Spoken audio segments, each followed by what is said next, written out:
कलयुगी बेटे ने मां को उतारा मौत के घाट। लखनऊ के पीजीआई क्षेत्र में रेनू यादव की हत्या का खुलासा सोमवार को पुलिस ने कर दिया। ऑनलाइन गेम और बेटिंग की लत से कर्ज में डूबे रेनू यादव के बेटे निखिल ने ही मां को मौत के घाट उतार दिया था। निखिल ने मां के जेवर बेचकर कर्ज चुकाने का प्लान बनाकर पुलिस और परिजनों को गुमराह किया। मां को पेचकस से गोद कर और बड़ा सिलेंडर सर पर मारकर निखिल ने ही मां रेनू की हत्या करी थी। पुलिस ने सीसीटीवी फुटेज और कॉल डिटेल से पूरा मामले का खुलासा किया है। रेनू यादव की हत्या का खुलासा करने वाली टीम को डीसीपी ने 25,000 रुपए का इनाम दिया है। देखिए, दिनांक 3 अक्टूबर को थाना पीजीआई पुलिस को सूचना मिली थी कि रेनू यादव पत्नी रमेश यादव, जो कि बाबूखेड़ा कल्ली पश्चिम गांव की रहने वाली हैं, कुछ अज्ञात व्यक्तियों द्वारा इनके घर में चोरी के इरादे से घुसे और इनको घायल कर दिया गया, जिसके बाद इनको जब अस्पताल लेकर गए तो इनकी मृत्यु हो गई। साथ ही साथ एक पुलिस को ऑडियो भी साझा की गई थी, जिसमें कि इनके जो पुत्र निखिल यादव हैं, उनके द्वारा ये बताया गया था कि ये जो चोर हैं उनकी मां को घायल करके भाग रहे हैं और अब निखिल को मारने के लिए उनके पीछे भी लगे हुए हैं। इसमें हमने मृतका के पति की तहरीर पे संगत धारा में अभियोग पंजीकृत कर लिया था और इसमें 5 टीमें हमने इसकी घटना के सफल अनावरण के लिए गठित कर दी थी। इसमें आज सुबह लगभग 5:30 बजे हमको सफलता मिली और इसमें कुछ आश्चर्यजनक हमको साक्ष्य मिले, जिसके बाद हमको पता लगा है कि इसमें जो मृतका को मारने वाले हैं वो इनके खुद के बेटे निखिल यादव ही थे और इन्होंने अपनी मां की हत्या करने के बाद पुलिस को गुमराह करने के लिए ये साजिश रची थी। इसलिए मारा है? देखिए, पूछताछ में हमको पता लगा है कि निखिल यादव जो हैं ये ऑनलाइन गेमिंग और ऑनलाइन बेटिंग के आदी थे। ये tirangaGames.com करके एक वेबसाइट है जिसकी डिटेल्स हमने प्रेस नोट में भी जारी कर रखी है। ये उसमें बेटिंग करा करते थे, जो कि संभवतः ये इलीगल है और उसकी इनकी लत लगी हुई थी, जिसके बाद इन्होंने फ्लैश वॉलेट और तमाम एम पॉकेट नाम की वेबसाइट से फ्लैश लोन ले रखा था, जहाँ पे इनको साइबर फ्रॉडस्टर ने इनको ब्लैकमेल भी कर रहे थे, जिसके बाद पैसे को रीपे करने के लोन को रीपे करने के लिए उन्होंने कृत करा है। इस घटना क्या अकेले थे और कोई इनका?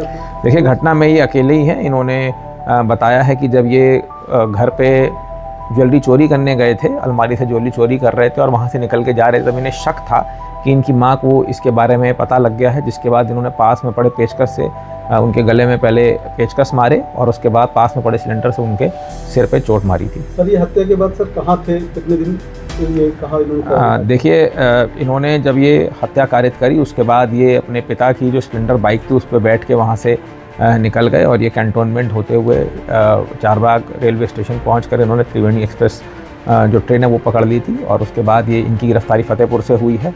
और इन्होंने घटना करने के बाद इन्होंने पुलिस को गुमराह करने के लिए अपने मामा को, पिता को और तमाम मित्रों को फ़ोन करके ये बताया कि ये जो चोर है जिन्होंने इनकी माँ को मारा है वो इनको भी मारना चाह रहे हैं और उनसे बचने के लिए यहाँ से भाग रहे हैं। ये आदि था तो इसका कितना ट्रांजैक्शन निकला है, कितने साल से खेल रहा था ये बेटिंग में? देखिए, पूछताछ में इन्होंने बताया है कि लगभग 1 साल से इन्होंने 50 लाख रुपए का आदान प्रदान करा है इस गेमिंग ऐप के, गेमिंग वेबसाइट के माध्यम से और हम इसमें भी इसकी वैधता के लिए अभी हम सुपीरियर अथॉरिटी से पत्राचार भी कर रहे हैं। बताया गया है कि ये गेम ऑफ चांस है, ये गेम ऑफ स्किल नहीं है, इसमें ये जुआ सट्टा बिल्कुल बैंड है ऑनलाइन। इसके लिए हम इसकी वैधता के लिए हम कम्युनिकेशन भी कर रहे हैं। सर, ऑनलाइन गेम के बारे में क्या परिवार को पहले से मालूम था? देखिए, परिवार वालों को कुछ पता था क्योंकि इसने पहले भी अपनी माँ के जो ज्वेलरी है उसको गिरवी रखा था। इसके मित्रों को पता था और ये इसका आदी था और ये इसके मित्रों के साथ ही खेला करता था। तो क्या कैमरे देखे गए होंगे लमसम इनकी गिरफ्तारी की? कई 100 कैमरे हमने देखे। सर, ज्वेलर्स वाले सामान गिरवी रख लेते हैं तो इनके भी क्या कुछ ऐसी कार्रवाई होगी जो? देखिए, देखते हैं, इसमें पता लगता है कि उनका क्या ऐसा मेलिफाइड इंटेंशन था, नहीं था, उन्हें पता था या नहीं था। तो क्या अमूमन ऐसा देखा जाता है कि चोरी या अन्य मामलों में ये सामान रख लेते हैं? देखिए, ये एक बालिग व्यक्ति हैं, ये इनकी 20 साल की उम्र है, ये BA के छात्र हैं, तो इसमें भी हम जांच पड़ताल करेंगे कि क्या इनकी वैधता है नहीं है।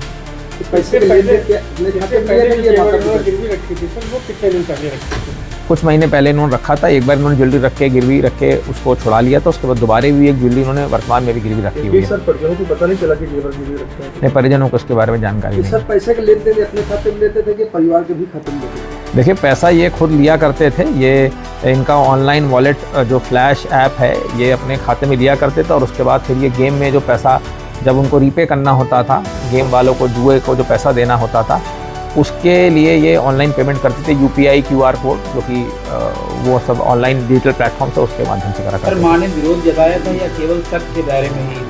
देखिए, इन्होंने पूछताछ में बताया है कि इनकी माँ जिस कमरे में चोरी कर रहे थे बार बार आ जा रही थी, उसके बाद ये आके सो गई थी, तो इनको शक था कि इनकी माँ को पता लग गया है, जिसके चलते इन्होंने अपनी माँ को मार दिया।